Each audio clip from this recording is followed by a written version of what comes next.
సముద్రంలోనే షిప్లోనే 6 నెలలు ఉండి అక్కడ పని చేసుకొని ఒక్కసారిగా భూమి మీదకి వస్తూ ఉంటే ఆ ఫీలింగ్ చాలా బాగుంటుంది. సో మాకు ఇప్పుడు సైన్ ఆఫ్ అవుతున్నాము. సైన్ ఆఫ్ అంటే షిప్ నుంచి బయటకు వస్తున్నాను అనమాట, అంటే భూమి మీదకి. సో 1 వీక్ ముందే మాకు తెలుస్తుంది అనమాట, అది మెయిల్ ద్వారా కానీ లేకపోతే అనౌన్స్మెంట్ ద్వారా తెలుస్తుంది. సో అప్పటి నుంచి లాస్ట్ డే వరకు మాకు చాలా హ్యాపీగా అనిపిస్తుంది. ఇక్కడ ఇంకో విషయం చెప్పుకోవాలి, నేను చాలా కంపెనీస్ లాస్ట్ డే వరకు కూడా మనకు వర్క్స్ ఇస్తూ ఉంటాయి చేయమనేసి. అందులో మా కంపెనీ కూడా ఒకటి. సో లాస్ట్ డే కూడా మాకు వర్క్ ఇచ్చిందనమాట, చేస్తూ ఉన్నాము. కానీ ఆ రోజు మాకు హాఫ్ డే లీవ్ ఇచ్చారు. సో మేము లక్కీ అనుకుంటాము, ఆ రోజు మాకు హాఫ్ డే లీవ్ ఇచ్చారు. సో హ్యాపీగా ఫీల్ అయ్యి ఏం కావాలో బయట వెళ్ళేటప్పుడు అన్నీ తీసుకొని బయట వచ్చాము.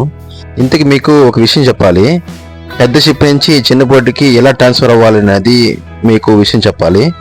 సో ఎలా అంటే మాకు 2 మెథడ్స్ ఉన్నాయన్నమాట.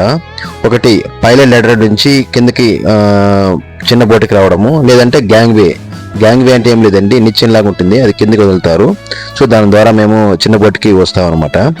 సో ఇదే ప్రాసెస్, ఎలా ట్రాన్స్ఫర్ అనేది ఇదే మీకు చెప్తున్నాను. మీకు ఇంకో డౌట్ కూడా రావచ్చు, ఆ పెద్ద షిప్ వచ్చి మీకు పోర్ట్ ఏరియాలో మిమ్మల్ని డ్రాప్ చేయొచ్చు కదా అని అనవచ్చు మీరు. అది ఎందుకంటే, సో అది పెద్ద షిప్ అండి. ఎందుకంటే అది 1,62,000 టన్నులు ఉండే షిప్ అది. సో పోర్ట్ ఏరియా అనేది చాలా చిన్నదిగా ఉంటుంది. సో అక్కడ సీ బెడ్ అంటే ఉపరితలం అంతా చాలా చిన్నదిగా ఉంటుంది, వాటర్ లెవెల్ కూడా చాలా చిన్నగా ఉంటాయి. సో దానివల్ల మాకు చిన్న బోట్లు వచ్చి మమ్మల్ని తీసుకెళ్తుంది అనమాట. ఇదే ప్రాసెస్, ఇంకేం లేదండి. షిప్ యొక్క బ్యాక్ సైడ్ చూస్తున్నారా, మొత్తం ఇసుకతో కూడిన కొండలు అవి. అక్కడ ఈ జనాలంతా నివసిస్తున్నారండి.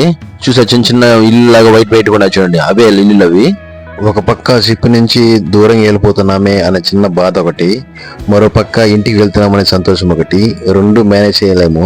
ప్రతి సీమెన్కి ఇలానే ఫీలింగ్ ఉంటుందండి, నేనే కాదు ప్రతి సీమెన్కి ఇలానే ఉంటుంది. సో మా షిప్ చాలా మంచి షిప్. సో చాలా దూరంగా వెళ్ళిపోతున్నాము. ఇంతకీ మీకు ఈ ప్లేస్ ఎక్కడైనా చెప్పలేదు కదా, ఇది ఈజిప్ట్ అండి. ఈజిప్ట్లోనే ఒక పోర్ట్ ఏరియా అది. నాతో పాటు మా చీఫ్ ఆఫీసరు, ఫిట్టరు, మాతో కొలీగ్స్, చాలా చీఫ్ ఇంజనీరు, సెకండ్ ఇంజనీరు, చాలా మంది వెళ్తున్నామండి ఇంటికి. సో మేము వెళ్ళే కొద్దికి 4 అవర్స్ అయింది. సో చీకటి కూడా పడుతూ ఉంది సాయంత్రము. సూర్యుడు చూస్తున్నారా ఎంత కలర్ఫుల్గా ఉన్నాడు అండి, చూడండి.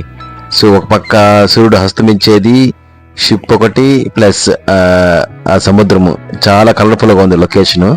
సో ఇదే మీకు చూపిస్తున్నాను, బాగా చూడండి. మరిన్ని అప్డేట్స్తో నెక్స్ట్ వీడియోలో కలుద్దాం. Thank you.